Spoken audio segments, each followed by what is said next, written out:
Savoir ce que sont les croyances, comment on les définit, à quoi ça sert, et puis la diversité derrière les croyances, c'est très bien. Mais ce qu'on aimerait surtout, c'est pouvoir les changer, ces croyances. Alors comment est-ce qu'on peut faire ça? Dans cette troisième vidéo, on va s'intéresser à deux techniques pour changer les croyances. On va s'intéresser à la restructuration cognitive, qu'on appelle plus généralement recadrage dans nos milieux, et à l'exposition.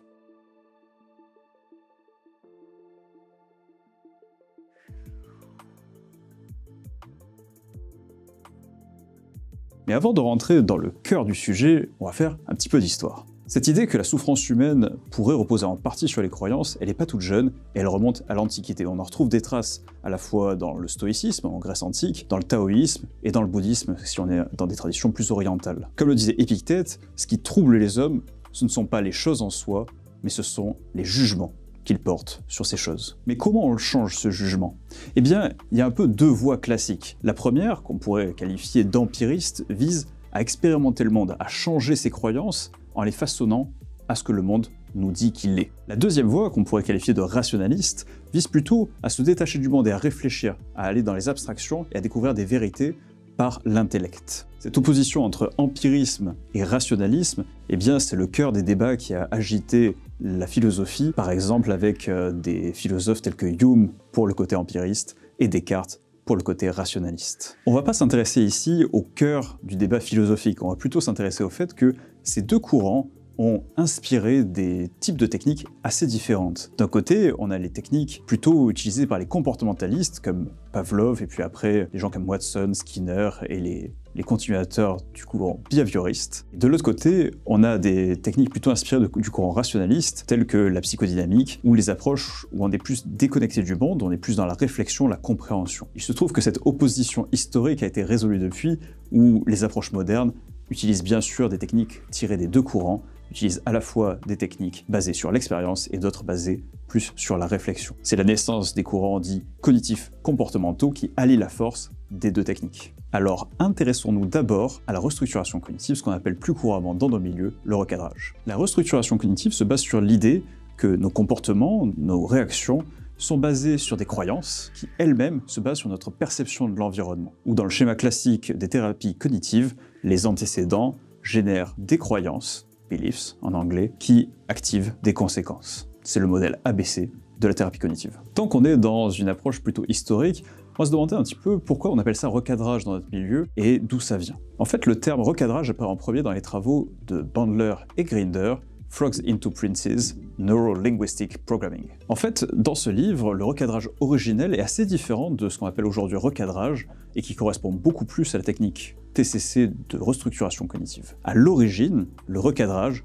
c'est chercher l'intention positive à un certain comportement et trouver des comportements plus adaptés pour cette intention. Par exemple, vous venez voir un accompagnant parce que vous prenez la tête systématiquement avec votre moitié, vous vous engueulez, vous n'êtes pas d'accord, et en remontant l'intention, vous trouvez que ce qui génère ces disputes, c'est un manque d'attention. Vous avez besoin de plus d'attention et vous trouvez qu'il manque ce truc-là. Effectivement, avoir des disputes, c'est un bon moyen de capter l'attention de l'autre. Mais peut-être que cette intention peut être réalisée d'une manière qui est plus propice et plus écologique pour le couple, et peut-être que simplement communiquer ou arriver à trouver des moyens de passer des moments ensemble où vous avez de l'attention, c'est peut-être plus adapté pour réaliser ça. Mais revenons à la technique de recadrage plus actuelle, celle qu'on utilise aujourd'hui et qui correspond bien plus à ce que l'on appelle la restructuration cognitive. Eh bien, cette technique, elle est très simple, elle consiste en 3 points. D'abord, on va ralentir et on va identifier la croyance qui précède le problème. Deuxième point, on va évaluer cette croyance. Est-ce que cette croyance, elle est réaliste? Est-ce qu'elle correspond à la réalité? Ou est-ce qu'elle est un petit peu en décalage avec cette réalité? Et puis troisième point, on va changer, on va nuancer cette croyance. On va l'emmener vers quelque chose de plus flexible, qui correspond mieux à la réalité. Quand Albert Ellis, un des pères de la thérapie cognitive, publie son livre en 1962, eh bien, il liste tout un tas de croyances limitantes. Par exemple, l'idée qu'il est d'une absolue nécessité d'être approuvé et aimé par tous les proches pour un adulte. Les problèmes avec cette croyance, c'est que, 1.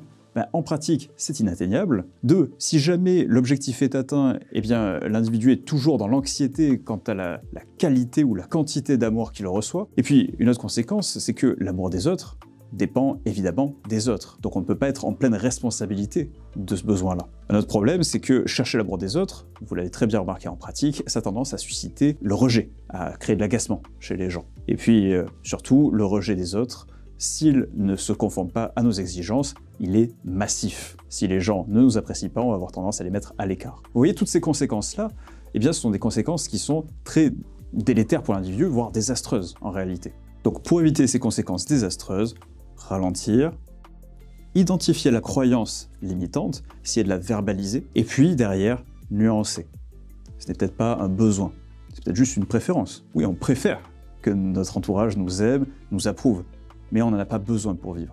On n'a pas besoin que tout le monde nous aime pour vivre. Et donc en nuançant le propos, en ayant une croyance qui est plus flexible, en disant que peut-être que juste une partie de notre entourage qui nous approuve, c'est déjà très bien, eh bien on va se libérer des conséquences qui peuvent être assez désastreuses. Donc ça, c'est le recadrage ou restructuration cognitive.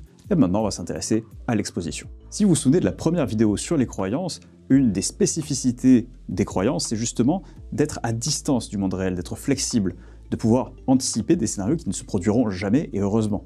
On n'a pas besoin de s'être pris un bus dans la tronche pour regarder avant de traverser la route. Mais ce qui est vrai pour le fait de regarder en traversant la route, ne l'est pas forcément pour d'autres contextes. Dans le cas de phobie, par exemple, eh bien, on peut avoir la croyance qu'un stimulus, par exemple une araignée, peut être beaucoup plus dangereuse qu'elle ne l'est en réalité. Et vous voyez qu'il s'agit d'une croyance extrêmement concrète, il s'agit d'une attente. Et si on fait de la restructuration cognitive dessus, si on essaie de recadrer cette croyance-là, eh bien on va peut-être réussir à la nuancer, mais il y a quelque chose de très somatique, quelque chose de très viscéral qui va avoir du mal à adhérer à cette idée-là. Notez également qu'il y a un tas de stratégies que l'individu met en place pour conserver cette croyance.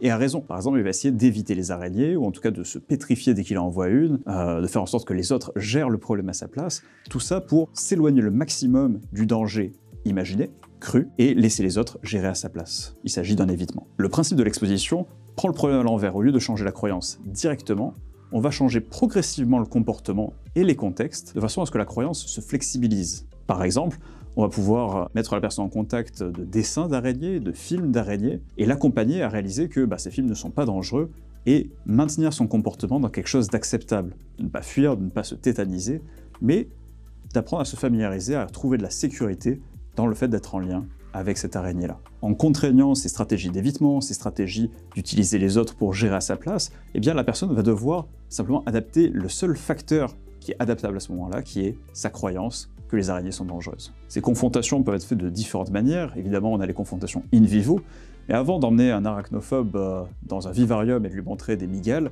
on va peut-être passer par des étapes intermédiaires. Et d'ailleurs, dans ces étapes intermédiaires, on va pouvoir trouver des techniques qui sont tout à fait utilisées en hypnose, comme l'imagination ou les fameuses doubles dissociations. Notez également qu'on peut utiliser l'écriture, qui marche très bien pour ce genre de fait, puisque l'écriture va permettre à la fois de se l'imaginer, et puis d'être dans une double attention à la fois à l'imaginaire et au fait que l'on est en train d'écrire. Donc ça va permettre d'être dans un entre-deux qui est plus tolérable pour la personne. Cette graduation dans l'exposition, le fait d'aller progressivement à des contextes de plus en plus stressants, qui activent de plus en plus cette croyance au danger, et de réguler les comportements en fonction, eh bien ça repose sur un concept qui est assez important, qu'on appelle la fenêtre de tolérance. La fenêtre de tolérance, ça dit simplement qu'il y a une certaine relation entre l'utilité, le changement de la croyance, et l'intensité de la confrontation. Très simplement, si vous êtes arachnophobe et qu'on vous présente un dessin mal fait d'araignée, ça ne vous active pas du tout. A l'inverse, si on vous présente une migale en vrai devant vous, eh bien, vous n'êtes pas capable de gérer votre comportement. Vous êtes tellement pris par votre croyance que c'est dangereux et par votre réaction de stress que vous ne pouvez pas adapter votre croyance. Dans les deux cas, si vous êtes sous-activé ou suractivé, vous n'allez pas réguler cette croyance-là, et il va falloir trouver le bon niveau d'activation pour que ça puisse fonctionner. Certes, si vous présentez à la personne un dessin d'araignée, ça va pas l'aider, et ça va pas lui faire de mal. Par contre, si vous la mettez dans une situation qui est trop confrontante, eh bien vous allez créer un choc, vous allez pouvoir renforcer même dans certains cas la croyance, voire dans des cas extrêmes, créer un trauma. L'exposition, finalement, c'est assez simple. Il s'agit simplement de maintenir la personne dans un environnement qui active cette croyance dysfonctionnelle, qui est certainement liée aux attentes, à des croyances très concrètes, et réguler le comportement de façon à ce que ce soit la croyance qui se flexibilise. Il faut bien prendre en compte la fenêtre de tolérance pour éviter les risques aversifs. Une fois qu'on a ça, on peut y aller. Alors pour les deux techniques qu'on a vues aujourd'hui, à la fois la restructuration cognitive ou recadrage, et puis l'exposition, vous pouvez déjà pressentir ou avoir l'intuition que certains processus psychologiques peuvent venir freiner, voire complètement bloquer l'accompagnement avec ces techniques. Donc je vous laisse me dire en commentaire ce que vous en pensez, quel est ce phénomène psychologique qui peut bloquer ou freiner le processus, et on se retrouve dans la prochaine vidéo pour voir un peu plus le changement des croyances.